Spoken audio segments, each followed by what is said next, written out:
last Game 7 in the finals, Cavs against Warriors, LeBron James against Stephen Curry. You always said that you are a LeBron James fan. What do you remember from that game? You remember watching it? How was that day for you? The day I don't necessarily remember, but yeah, I remember where I was. You know, I remember what the game was like, the energy of the game, being with my friends and watching it all together. And you know, there's a mixture of Cavs fans, a mixture of Warriors fans, but I think that's probably one of the greatest games I've ever been able to watch as a basketball fan, and that's what makes Game 7 so, you know, so fun. And I think that, especially for people around my age, that is the peak Game 7, you know. So, yeah, I'm excited to add to, you know, the storied history of Game 7s and, you know, add to, you know, just the history of our game. Over here on the left. Tyrese, now that they've obviously been really good at home all throughout the playoffs. You guys have now played a couple of games in this building. Just how would you describe it, sort of trying to win a game here, and sort of how do you overcome the kind of home court advantage they've been having so far? Yeah, I think, like we said over and over, I think the controllables are the most important thing here. You know, taking care of the ball, rebounding, you know, playing with the right energy. I think something that's a underrated aspect of the game of basketball is momentum. And, you know, when you're on your home floor, and you know, you make a tough shot or have an alley-oop dunk or make a highlight play of some sort, it gets the crowd involved. That's momentum that goes your way, you know. And, you know, I feel like we have that with our home court advantage as well in Indy. They have that here as well. So you got to be able to weather the storm with those momentum swinging plays, try to create, you know, momentum stopping plays when you're on the road. That's important as well. But I think just controlling what we can is the most important thing. Dustin? Tyrese, just how did you come out of Game 7 physically, basically, and what have you had to do over the last 2-3 days since to kind of maintain the conditioning with the calf? Yeah, I'm pretty much in the same standpoint I was before Game 6. You know, still a little stiff, you know, a little sore rather.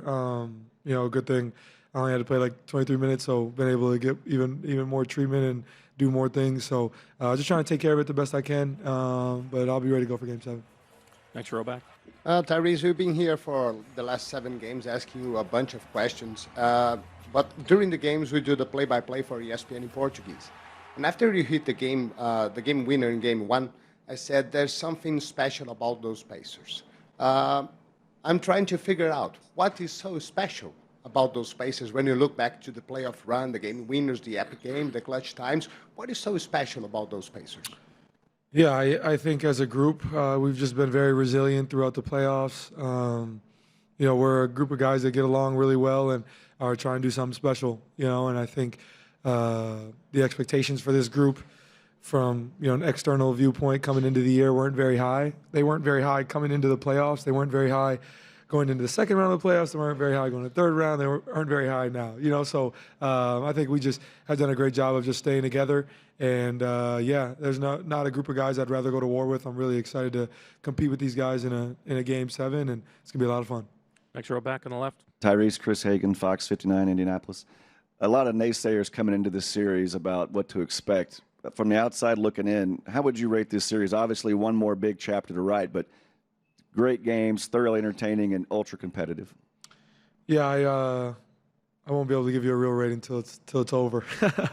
But I think that you know, this has been a joy to compete against these guys and play in this environment. I'm having a lot of fun with what I'm doing and what we're doing as a group. You know, so as a basketball player and being a part of it, it's been a lot of fun. And I would assume from a basketball fan's perspective, it's been a joy to watch. So, you know, I think that's the good part about this series. Alvaro in the middle. Alvaro Martin of Ritmo. Last year, your defense was 7th worst in the league in terms of efficiency. This year, we went up to 19th. In the last month of the season, you were the 9th best. But then when you see your efficiency in the series, it's better than Oklahoma City's as a defense. And when you look at your games against the top 10 teams in the league in the regular season, the #1 defense was Indiana's. Oklahoma's was 3rd.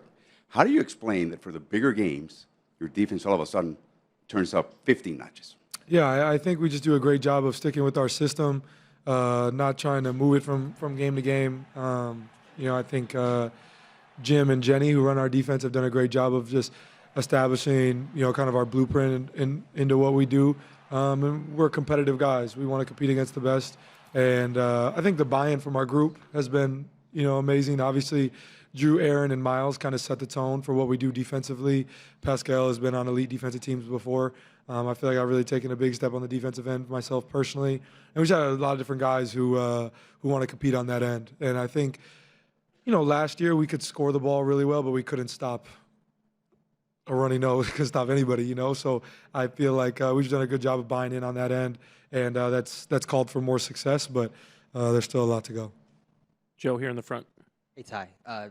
2 follow-ups from the question that was about just the crazy run. The comebacks that you've been involved with, how have they become part of your team identity?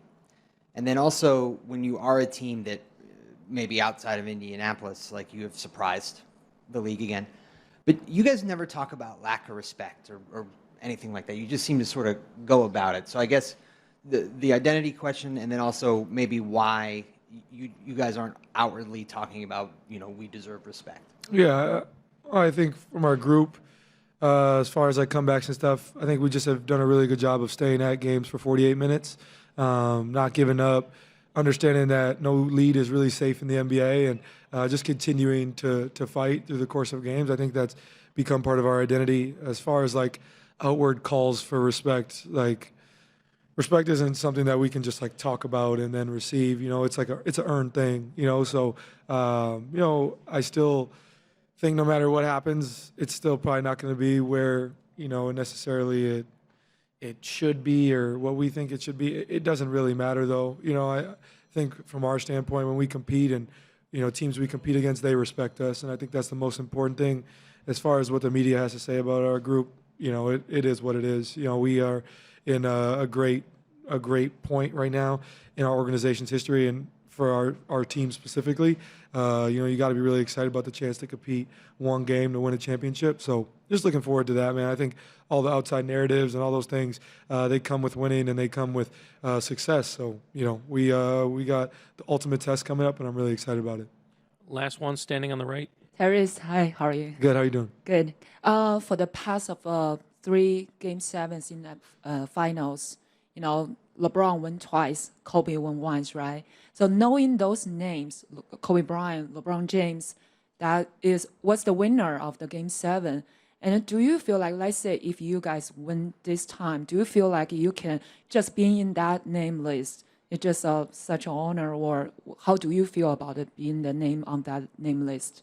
I just think as a group, I think the important part about winning a championship is, you at your name in history as a group. I think that's the most important thing. But as far as like thinking about anything like that, I don't really think about what's to come after the game, success or not.